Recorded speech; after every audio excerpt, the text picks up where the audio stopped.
All right.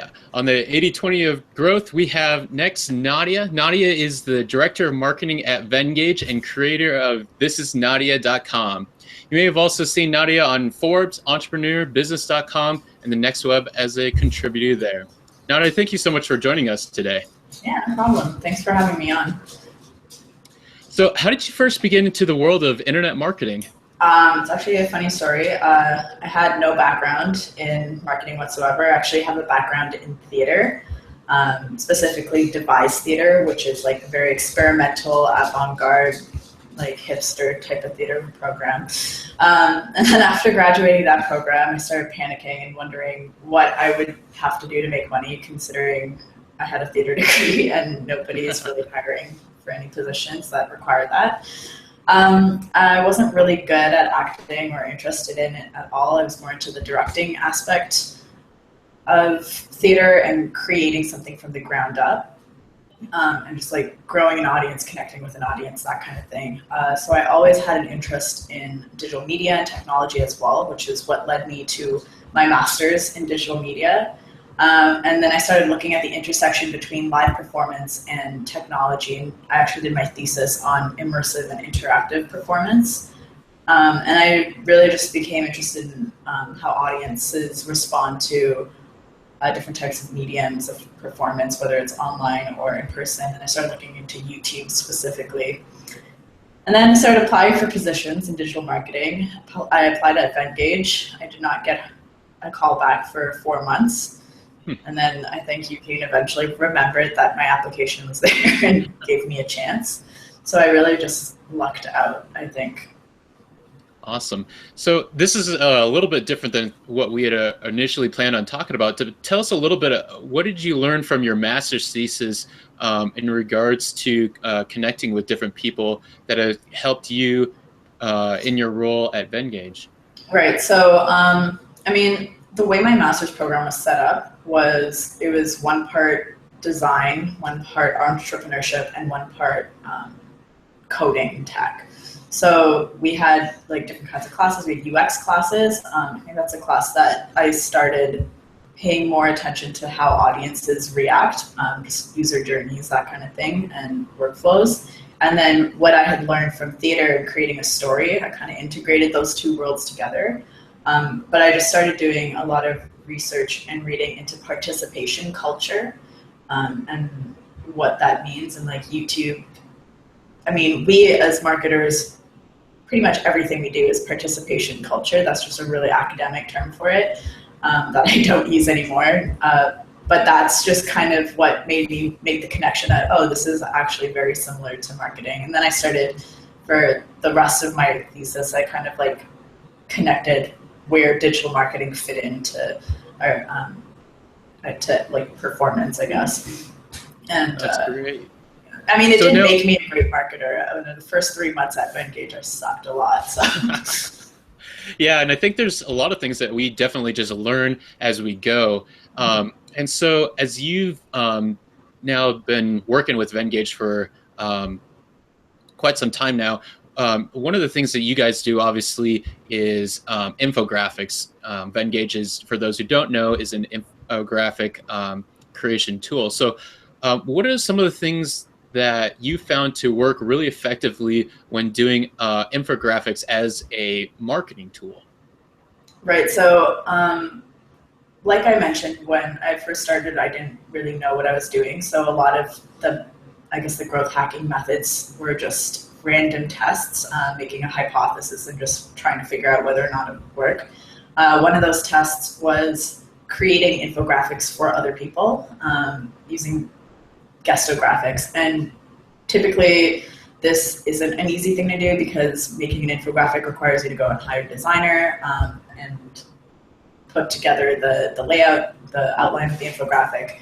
So it can be pretty time consuming, but I mean, we had a tool at our disposal. We had some designers, so I was like, we can use templates, we can whip up something in less than 20 minutes and make hundreds of infographics for different influencers.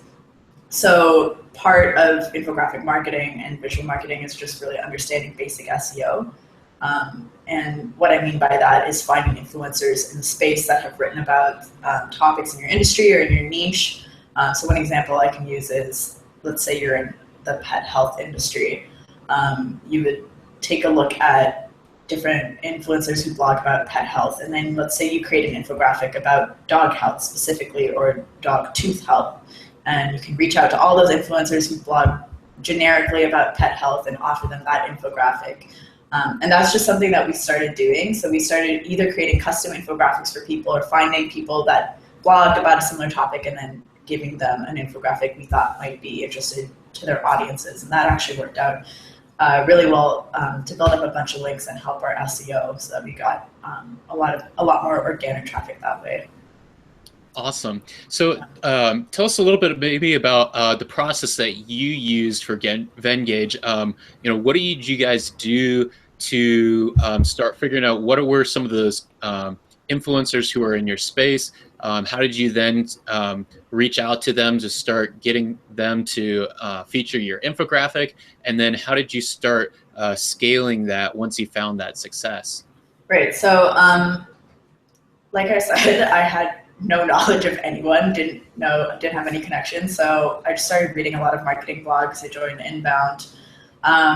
And we started looking, we used Google Scraper and we used Moz specifically to find recent mentions, anyone who had talked about using infographics or who had used an infographic. And we targeted any sites with a domain authority higher than, let's say, 40, right? And then we started just emailing people saying, hey, do you want a free infographic? And in the email, it was like literally no strings attached. I just want to make you an infographic. All I want in return is a mention. And people were like, okay, yeah. And of course, we added the value of it. If you go to an agency, you're going to be spending like $5,000 for an infographic to be custom made, whereas we were going to do it for free. So most people jumped on that opportunity. So I think a lot of it was finding people who were already talking and using about infographics, and then giving them an offer that was almost impossible to refuse. And that's what helped us quickly keep growing. But of course, like creating custom infographics for a lot of people is very difficult to scale, because once you start getting hundreds of people who want an infographic, you can't possibly make 100 infographics, which is why we transitioned into that other method, which was finding a bunch of people who are talking about the same subject and then creating one infographic for those many people. Okay, so when you're trying to create an infographic for somebody else's article, how do you go through the process of taking something that's already an article and transforming that into an infographic? So what I usually do is I tell them to put together an outline, and I recommend limiting as much text. So let's say you have a 1,500 word article, right? There's no way you can condense all of that information into an infographic. I mean, the thing that makes infographics compelling is that they're pretty limited on text and heavier on design and visuals. So I start by looking at the headers, and then I try to pull out what's the main idea that's being tried to articulate through that one section. So if you're looking at an article like 5 ways to repurpose your content, and one of those ways is make infographics, and then there's a whole detailed section, just the one takeaway would be like make infographics to repurpose content. So I would kind of explain this to people, but in order for me not to be creating tons of outlines for a bunch of blog posts, I would instruct them how to break it down, and then I would tell them to send me an outline with the exact copy that they think was entirely necessary to keep in the infographic that just couldn't do without. And that would limit the back and forth, and it also just ensured that they were happy and that we got the infographic together as quickly as possible. So it sounds like after you had offered that free infographic from them, some of that part that you wanted some of their help with in creating the infographic, then you wanted them to kind of help say, okay, this is what you actually want to have on the infographic. Is that right? Yeah, pretty much. So, I mean, I kind of guided them in terms of how to put together the outline, but they still put together the outline. It took us a while to figure this out. Before I was doing the outlines, but then through the back and forth, people would be like, oh, can you actually add this? Can you remove this? Can you change this? And then I got to the point where I was like, well, why don't you just do the outline? Because it would be easier for both of us. So that's what we started doing. So maybe kind of talk to us. So what are some of those things that you would help somebody when they're creating an outline? And if it helps, maybe give an example of one of the infographics that you've done. Sure. So, okay, we did an infographic for Buffer on their social media marketing plan, which performed pretty well. So they already had a really popular article. And if you've read anything by Buffer, you know they're like Kevin Lee writes 5,000 words like consistently. So you can't possibly condense all of that. That being said, the infographic was very long. But what we needed to do was it took a few drafts. So what I like to do, and I actually have a post about this coming out later on Mention's blog, you take a look at a chunk of text. On your first read through, you find, I guess, the main takeaway points, and you highlight those points, and you do that for the whole article. And then once you have like you have your few takeaways out of each paragraph, you go back and you look and you condense it once again. And you keep doing that until you get like that one main line of text that's important to keep. And then once you have that, you know that's what you're going to be putting into your infographic. In terms of laying out the information, there are tons of different templates that you can use and tons of different methods for laying out the information. I don't want to go into too much detail about that because that's like a whole other course. But essentially, the easiest way to do it is find your headlines, find your headers, and find that one point or the data points that really stand out, and just keep those and place those into your outline. And then we let the designer take care of the rest. Awesome. So let's use continue using the example of the infographic that you created for Buffer. What were the results that you got from that? How do you know that that was something that actually was worthwhile in spending that time, reaching out to Kevin, getting him to create that outline for you, doing that infographic, and getting that all created? So the first thing we got out of it was a link from Buffer, and because it was already an article that was performing well, and they actually recommended it because we just asked, what's an article that you think could use an infographic? And they're like, well, this is a really popular post, it would be great to have an infographic.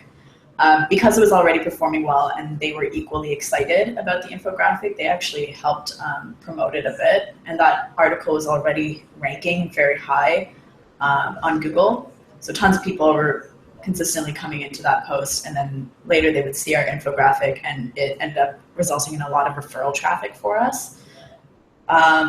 They also embedded the post, so people would click on the infographic itself and it would take them to our page, which then they would share.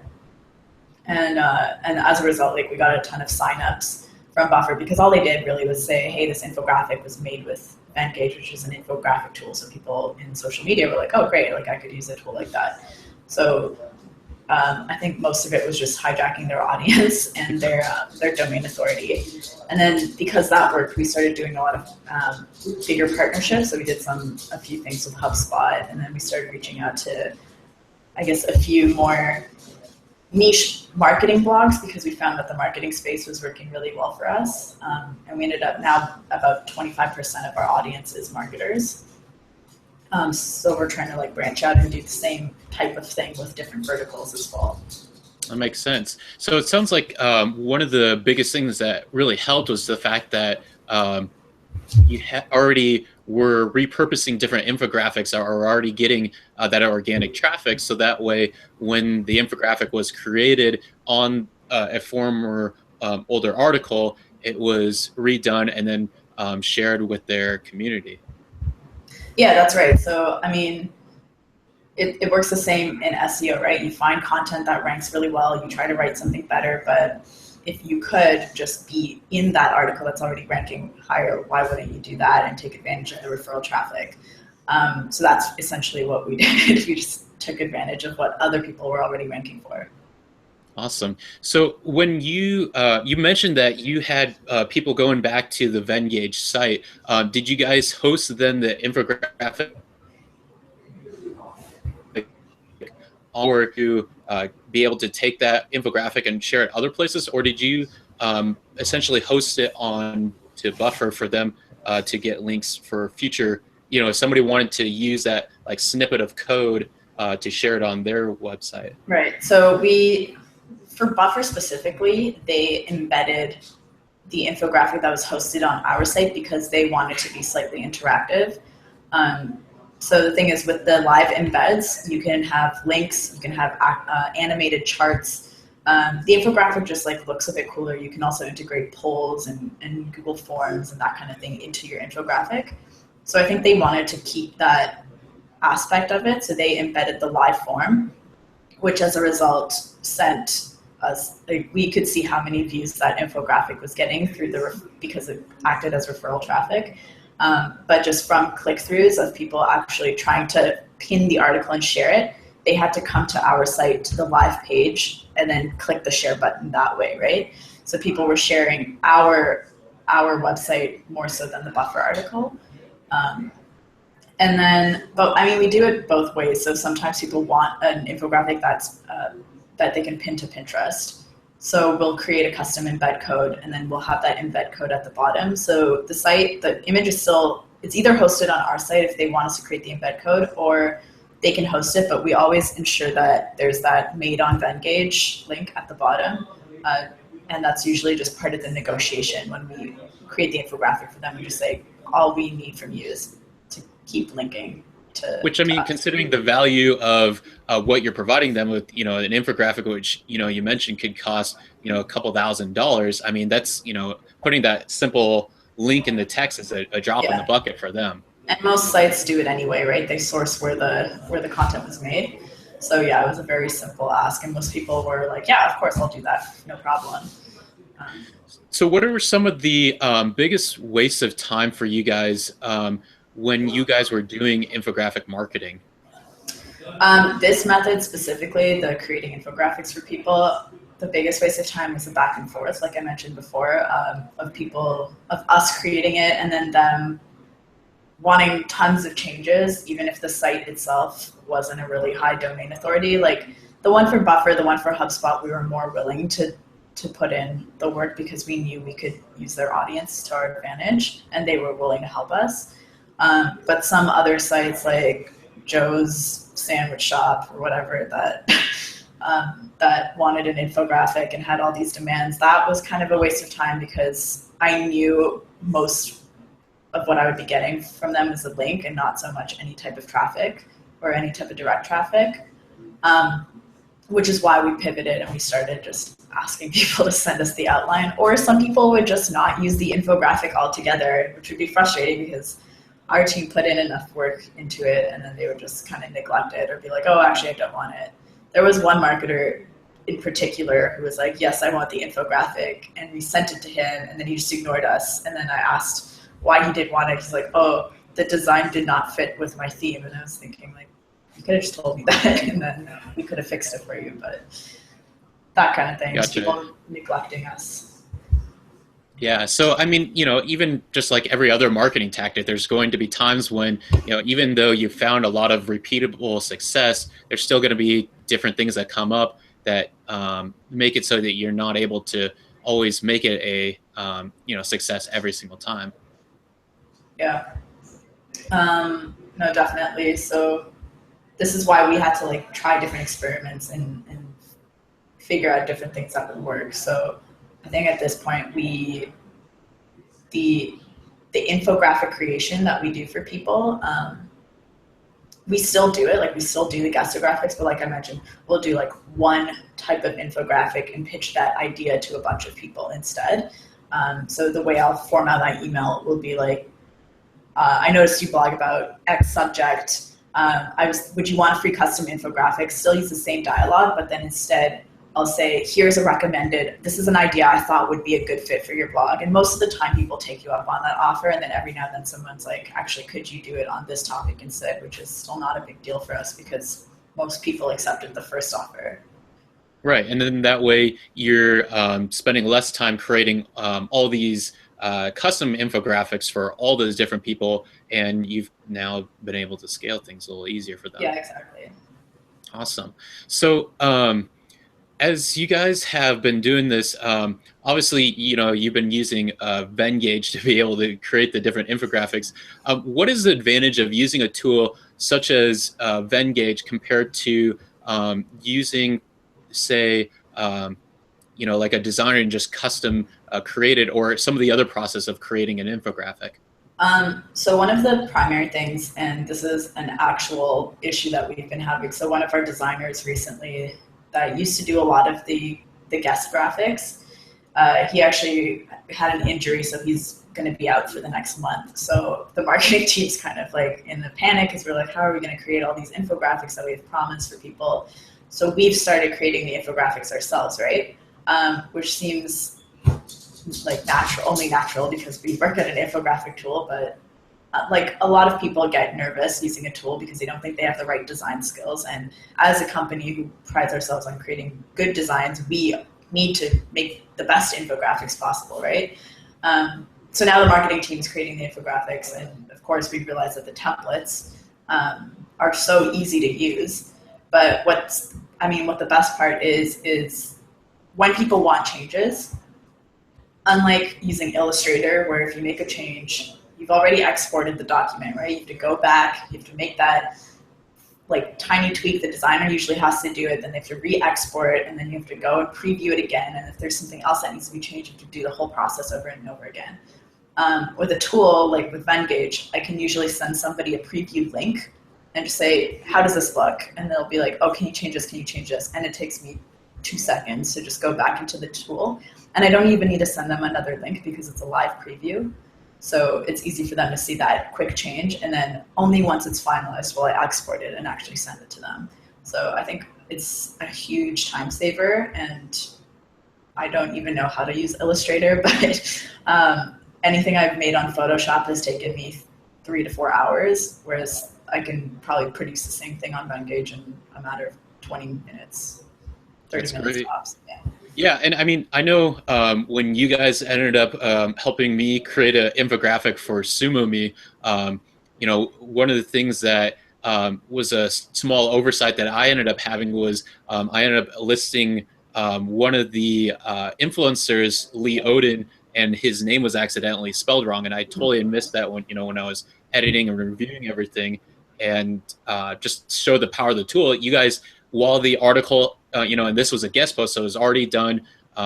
It was hard for me to be able to make any more changes, but you guys were able to go into that infographic and actually rechange his name, even though the infographic was already. Yeah, exactly. So yeah, if you have a live embed, I think that's part of the appeal for Buffer too. They wanted a live embed in case anything changed, then last minute we could just go in and change and it would automatically do that on the post. So that's reassuring for people. And of course, if somebody doesn't want you to mess with their infographic, you could just send them a PNG, right? And they just have that image there, which a lot of people still want. Totally. So yeah. Yeah, and I mean, I've also seen a lot of the success, again, with that Sumumi article, that particular article and infographic has been linked now on Salesforce. It's been linked on Small Orange, as well as Mention.com and like 37 other different sites. So it definitely works well in being able to build links too. Mm-hmm. So there's definitely, I've seen a lot of the success, but with what you guys have done at Venngage, what are some of the successes that you guys seen that have worked really well? In terms of the infographic creation itself, or just building up our audience? Yeah, either building up your audience, revenue, anything that's really helped move the needle for your business. Yeah, so, I mean, I think what worked so much with these collaborations that we've been doing is not only do we get that organic traffic, that SEO push, but we get tons of word of mouth referrals. And a lot of the people that we surveyed, asking them like, how did they hear about the tool, is just other people recommending them, or they saw it on a site that they follow. And I think that's what's really helped us, is all the people we reach out to, they then actually go into the tool and play around with it and then recommend it to other people. So we actually have a few. I was speaking to someone else the other day who said they actually use our tool for their own similar process. They'll create infographics, they'll send it out to people, and they build, I think he said he builds like 2,000 links a month. Oh, Graphics for people. So he'll like create one infographic and send it to like thousands of people, and he'll build 2,000 links a month, and it's crazy. And he uses our tool, so he's like definitely sent in a lot of people, and just from referring them to us. that's great. So, yeah. So, what are some of the other things in this process of using infographics as a marketing tool? Are there any other tools that you use to be proficient at your infographic marketing? Yes. So I use Connector, Sudhan Patel's tool from contentmarketer.io. That's part of the outreach process. I like it because there's the follow-ups that you can automatically send, and that's definitely helped us see a huge improvement in just the amount of replies that we get. I also recently I've been using Ahrefs. I'll find people that have linked to a certain article, and then I'll offer them a better alternative with some more specific content that we've created, as well as an infographic in the future if they'd be interested. Or I will reach out to people using, I'll use BuzzSumo to do like a content research type of thing, to see what relevant content people are creating where they're already using infographics, and that's how I find some other people, as opposed to Moz, where I find that it's the lists that you get from Moz aren't very specific. You have to do a lot of filtering out, whereas BuzzSumo has some really specific lists, so I use them too. What else do I use? I mean, of course, I use like Google and Venngage, but I think those are my primary tools. That's great. So, one last question for you, Nadia. What is something that you believe true related to marketing that most do not? I mean, marketing. Okay, well, it's really effective. I mean, people think that creating infographics, especially the process of hiring a designer, is a lot of work. It's time consuming, but like any growth hacking strategy, you can systemize it. And I think that's what we've managed to do, is we've managed to find a method that works and that's scalable. And a lot of that is just practicing it and creating the infographic and testing the process and seeing if it works for you. I mean, it's not going to work for every single person, but it has proven to be very scalable for us, and it's still white hat SEO because we're actually producing quality content that people share. And infographics can be repurposed. So you can create one piece of content that can generate links over and over and over again, can generate tons of shares. But with creating the infographics, let's say you're doing some co-marketing, you can co-brand it with that person. So when people scour the web, they'll see our infographics on Forbes, on Adweek, Huffington Post, like all these major publications, and it just kind of adds that reminder, right? And like I said, I mean, it's scalable with the right tool. If you do need designers, if you can't really create your own infographics on your own, or you just don't have the time, you can find designers on Upwork or Fiverr that don't necessarily need to have the skills of Illustrator, but that if given an easy enough tool, they can still produce something really well. So we've done that as well. Like, we've outsourced some work to Upwork designers. I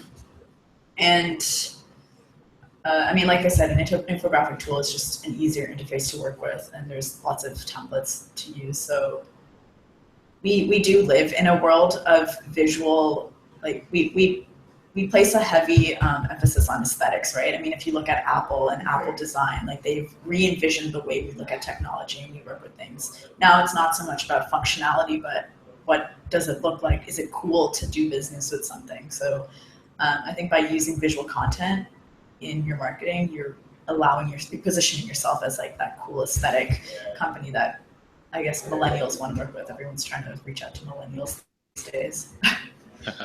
Sounds great. Well, thank you, Nadia. You provided us with a lot of great information on how to be able to do infographic marketing effectively. If somebody wants to connect with you, what is the best way to do so? Either Twitter, I'm just at Nadya Khoja, Nadia with a Y, or they can reach out to me directly via email. That's always probably the best route. It's just nadia@venngage.com. Awesome. Well, thank you so much for all the information that you shared with us today, Nadia. You're welcome, Jason. All right, take care.